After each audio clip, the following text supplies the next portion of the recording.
Claro que el señor Maduro no es presidente de Venezuela, es un usurpador, pues las Fuerzas Armadas tienen el deber constitucional de restituir todas las garantías y todos los derechos constitucionales de los venezolanos. Y eso pasa por solicitarle al señor Maduro que salga de Miraflores. Y para dejarlo aún más claro, dentro del Estado de Derecho, que también forma parte de la Constitución, si el señor Maduro ha cometido delitos, que se ha llevado entonces detenido para ser juzgado ante los tribunales venezolanos de manera constitucional. Eso es lo que le estamos diciendo a las Fuerzas Armadas, porque las Fuerzas Armadas no están aquí para ayudar o defender a nadie, solo para defender la Constitución y a los 30 millones de venezolanos. Tampoco estamos queriendo doblarle el brazo a las Fuerzas Armadas, queremos que se junten al pueblo venezolano, queremos hermandad con ellos para que ellos sean el vehículo de seguridad para el país.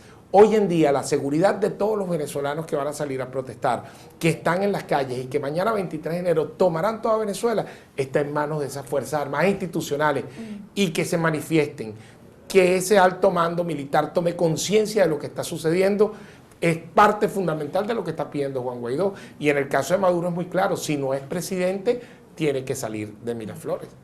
Bien.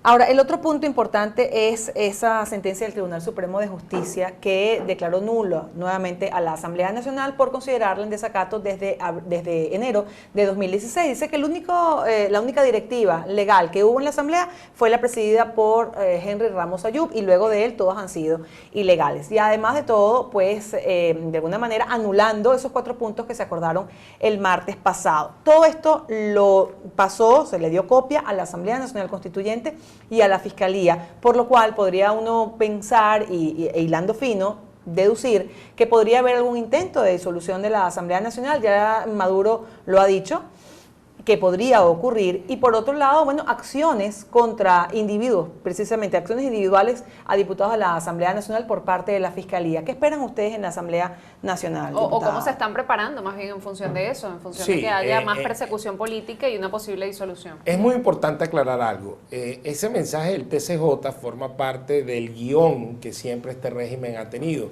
El régimen maneja un guión o unas barajitas repetidas. Una de las barajitas es la represión, la violencia, el asesinato. La segunda es el falso diálogo.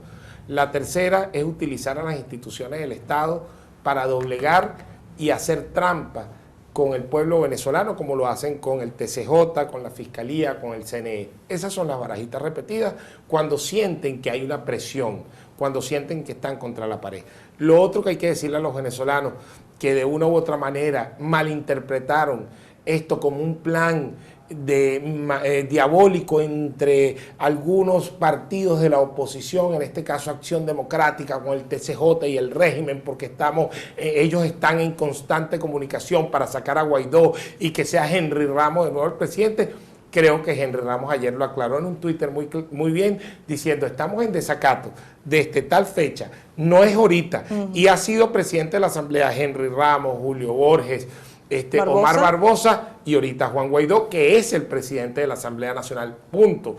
Nosotros como única institución y amparados en la Constitución, amparados en estos cabildos abiertos, amparados en el pueblo venezolano que exige este cambio y el cese de la usurpación con la ruta que tenemos muy clara, seguiremos hacia adelante. No tenemos por qué entender que lo que diga ese TCJ usurpador va a formar parte de nuestra conducta política, porque esto es un tema político y no constitucional. Las acciones a tomar, seguiremos, inclusive dentro de la primera propuesta, que por cierto, no sé si se acuerdan, en la primera sesión, Juan Miguel Mateus hablaba de en el trabajo que estamos haciendo en defensa de la Constitución, que tenemos que renovar todos los poderes y todas las instituciones para salir también de un TCJ usurpador. Nosotros avanzaremos en eso, porque tendremos que nombrar un TCJ, un CNE.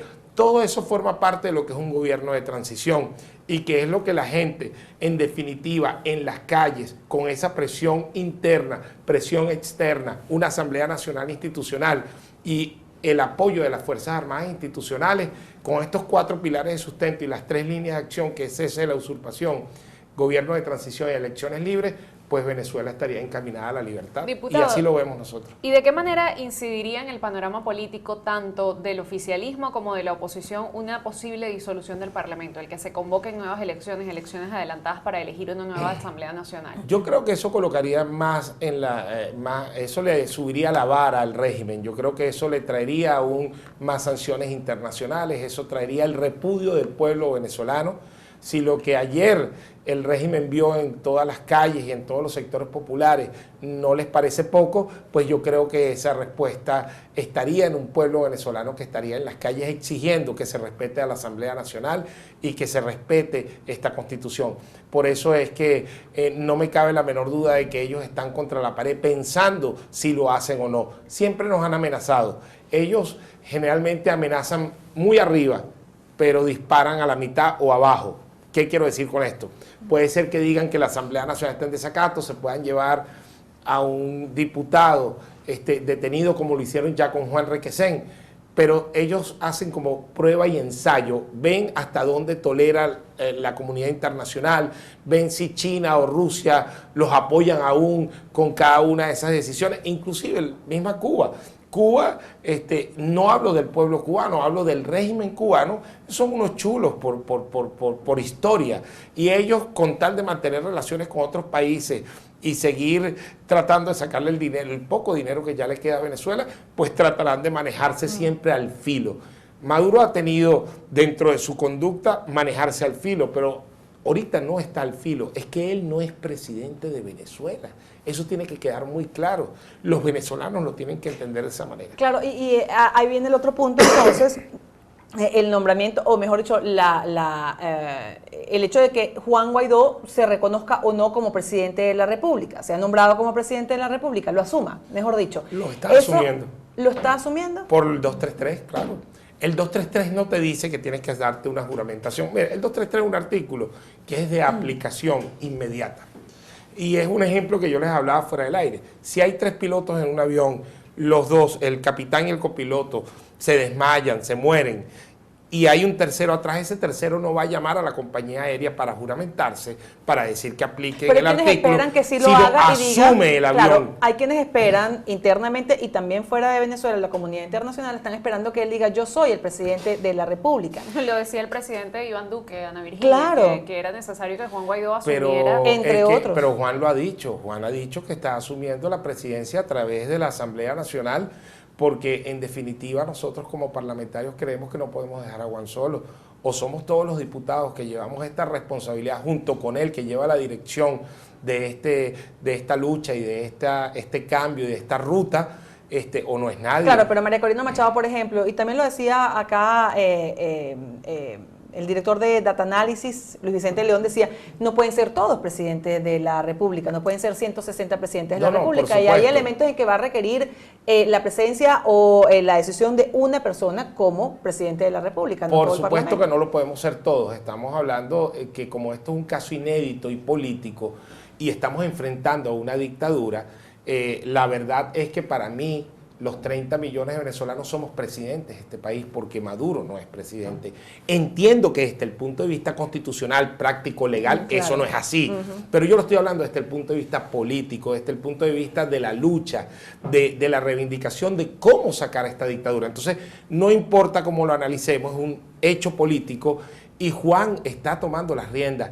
Vamos avanzando en leyes muy importantes. Hoy se va a discutir algo sobre la OEA y vamos a avanzar sobre tomar decisiones que el Ejecutivo no está tomando y que debe tomarla Juan Guaidó. Nombrar un embajador, por ejemplo. Sí, claro, eso está en la ruta totalmente. Eso está hoy en el punto de hay un punto agenda de la OEA sí, sobre la importancia de permanecer. Si estamos hablando de la importancia de permanecer en la OEA, es porque la Asamblea Nacional va a asumir de una u otra manera, y el presidente de Venezuela y el presidente de la Asamblea Nacional tendrá que nombrar un embajador en la OEA.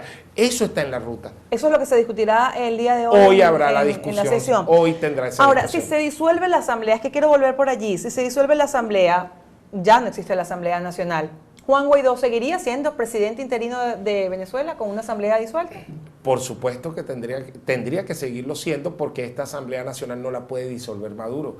Aunque lo haga por las armas o por la fuerza de algunos malandros que obedezcan sus órdenes, sabemos y entendemos que el pueblo venezolano y esas fuerzas armadas institucionales, hermanos venezolanos, tomarán las riendas y dirán que esta asamblea no puede ser tocada. Siempre terminamos viendo cómo resulta crucial lo que diga o haga la Fuerza Armada en cualquiera de los casos, porque también lo que usted hemos dibuja, entendido, diputado, Amanda, pero es que lo hemos entendido. lo que usted dibuja es una profundización del conflicto de poderes en Venezuela, porque entonces el TSJ no reconoce a la Asamblea y la Asamblea no va a reconocer a su vez las decisiones que tome o la Constituyente o el Tribunal Supremo de Justicia. Entonces allí entra el elemento de qué posición toma ante ese escenario la Fuerza Armada Nacional. Como tú muy bien lo dices, de forma constitucional se puede ver así. Yo lo hablo desde el corazón y políticamente. Para mí, yo no reconozco a ninguna de esas instituciones, ni al TCJ, ni a la Fiscalía, ni al Ejecutivo. Maduro es un usurpador, todos son unos usurpadores.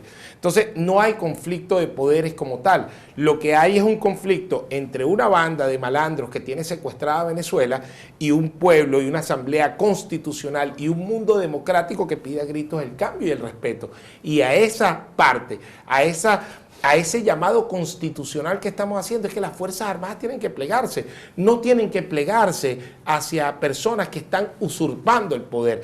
Mira, es muy interesante ver los mensajes a García. Una de las cosas que le decían los miembros del SEBIN que secuestraron a Juan era si la Asamblea estaba actuando constitucionalmente y que les hablaran de la ley de amnistía.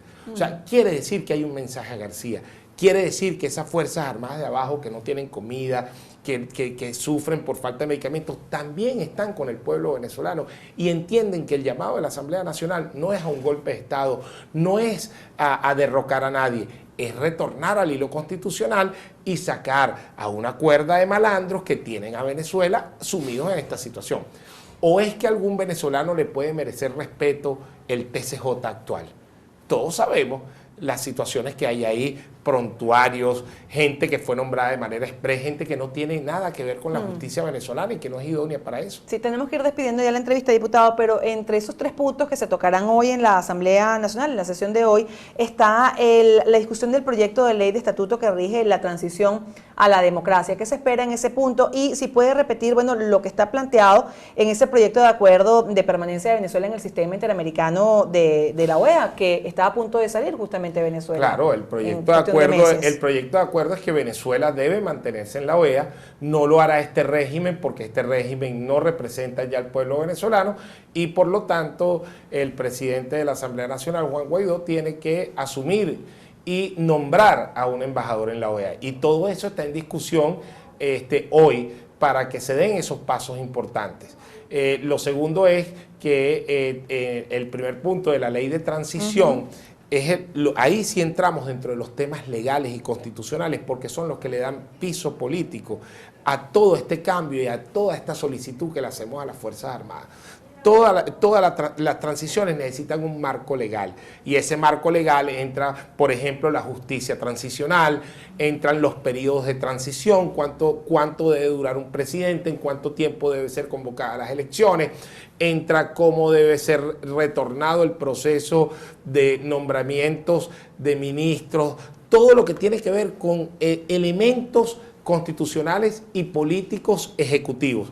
Y eso se está discutiendo el día de hoy como parte fundamental de lo que todos los venezolanos quieren y que se está construyendo a partir del 23 de enero en un proceso, no que inicia, como hemos dicho, porque no hemos llegado a este 23 de enero del 2019 porque se han hecho muchas cosas anteriormente. Estamos aquí y eso lo que nos indica es que vamos hacia adelante y sobre todo, mi mensaje a los venezolanos, les pido, no caigan en frustración, no caigan en los peines, foco a lo que queremos, rumbo al 23, la calle, la presión ciudadana y la ruta de la Asamblea Nacional. Diputado, estaremos atentos el día de mañana al desarrollo, por supuesto, de esta primera gran movilización que ha convocado la oposición venezolana en función de esta ruta que han marcado para llegar hacia unas elecciones libres en el país como último paso, ¿no? Decían el cese de la usurpación, la instalación de un gobierno de transición y la convocatoria a elecciones. Solo algo, yo quiero decirle a los venezolanos, nosotros no nos debemos fijar fechas, debemos fijarnos metas.